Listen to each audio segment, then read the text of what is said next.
పంజరంలో చిక్కిన శిల్క లెక్కనే అయిపోయింది కదా కవితక్క పరిస్థితి. ఎన్ని తీర్ల ప్రయత్నించినా అక్క మీదనైతే చట్టం కనికరిస్తలేదు, బెయిల్ వస్తలేదు. కానీ కవితక్క మాత్రం ఎప్పుడు కోర్టుకొచ్చినా నేను తప్పు చేయలేదనే అంటున్నది.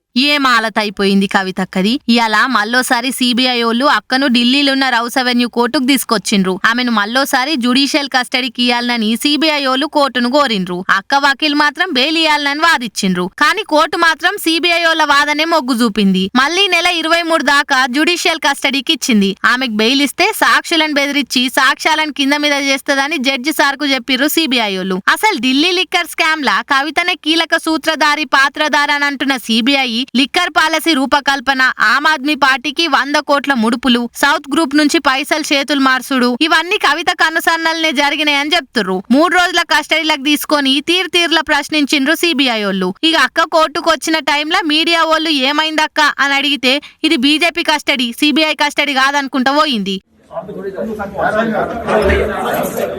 సిబిఐ కస్టడీ కాదు, బీజేపీ కస్టడీ.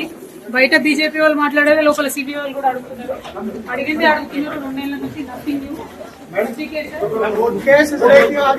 బీజేపీ నేతలు మాట్లాడిన మాటలే సిబిఐ అడుగుతుంది. 2 ఏళ్ల సంది అడిగిన ప్రశ్నలే అడుగుతుర్రు. నాకేం తెలియదు, నేనేం తప్పు చేయలేదని అంటున్నది. అయితే కవిత కేసిన మధ్యంతర బెయిల్ పిటిషన్ ఏప్రిల్ మంగళవారం నాడు మళ్ళా కోర్టుల విచారణకున్నది. దాంతో అక్క మళ్ళా రేపు కూడా కోర్టుకు రావాల్సిన్నది. అయితే మరి ఢిల్లీ కోర్టు ఏప్రిల్ 23 వరకు జ్యుడిషియల్ కస్టడీ చేసింది కాబట్టి మంగళవారం నాడు బెయిల్ పిటిషన్ మీద ఎసొంటి తీర్పు వస్తుందో చూడాలి. కానీ ఇక అక్క ధైర్యం బెంగటిల్లకుంటా నిన్న ఢిల్లీకి పోయి మందలిచ్చొచ్చిండు కేటీఆర్ సారు. సారెంబడి కవిత ఇంటి ఆయన కూడా ఉన్నాడు. మరి ఇంకెన్నొద్దులో అక్కకు ఈ కారాగార వాసం. పాలిటిక్స్ లకు వచ్చినందుకు, పబ్లిక్ కు సేవ చేసే భాగ్యం దక్కినందుకు జనాలకు తిప్పలుంటే చెప్పుండ్రి తీరుస్తాం అనేది పోయి ఆ లీడర్లకి కొందరికెళ్ళి కొత్త తిప్పలు వచ్చి పడుతున్నాయట. పాపం ప్రచారంలో దిగి 4 ఓట్లు రాల్చుకుందామనంటే రక్తాలు గారి కుట్లు పట్టీలు వేసుకునే కాలం వచ్చిందట. ఏపీ ఎలక్షన్ల పేరు మీద అక్క లీడర్లు గివే గోసలు పడుతురట.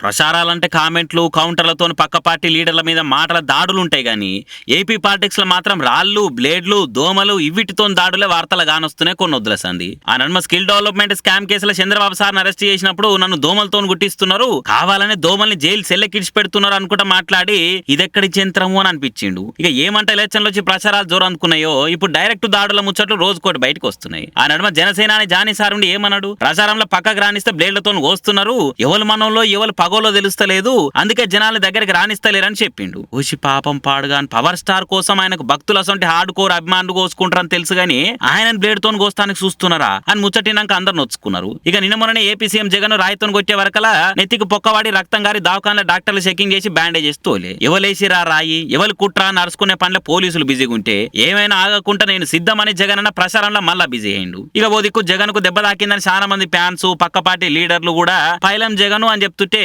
లోకేష్ ఇంకా కొందరు అపోజిషన్ లీడర్లు మాత్రము సోషల్ మీడియాలో బయట కూడా బాజాప్తనే కామెంట్లు చేస్తున్నారు. పోయినసారి కోడి కత్తి, ఈ ఎలక్షన్లకు రాయి, ఇట్లా డ్రామాలేనా ఇంకా అయినా ఈసారి ఎవరు నమ్మర్తి అని అనుకుంటా మాట్లాడుతున్నారు. కానీ మీ లీడర్లుండి మమ్మల్ని దోమలతో గుట్టిస్తున్నారని, బ్లేడ్లతో కోస్తందుకు చూస్తున్నారని మాట్లాడినప్పుడేమో అయ్యో పాపం మరీ గిట్ల చేస్తారు అని అనొచ్చు. కానీ అవతల పార్టీ లీడర్ల మీద దాడులైతే మాత్రం అంత స్క్రిప్ట్, యాక్షన్, డ్రామా వా ఉండాలి కదా జరంతరన్న. పార్టీలు పంచాలు పక్కకు పెడితే ఎవరిదైనా పానమే కదా. కన్ను పోయినా సరే అని దూరంకెళ్ళి రాయిసిరి నెత్తి పక్కున వలగొట్టించుకోరు కదా ఎవరైనా. ఆలోచించాలి కదా జరంతరన్న. ఏం రాయక్యాలో ఏమో పోరి పానాలంటే కూడా పరాశకమే అయిపోయా.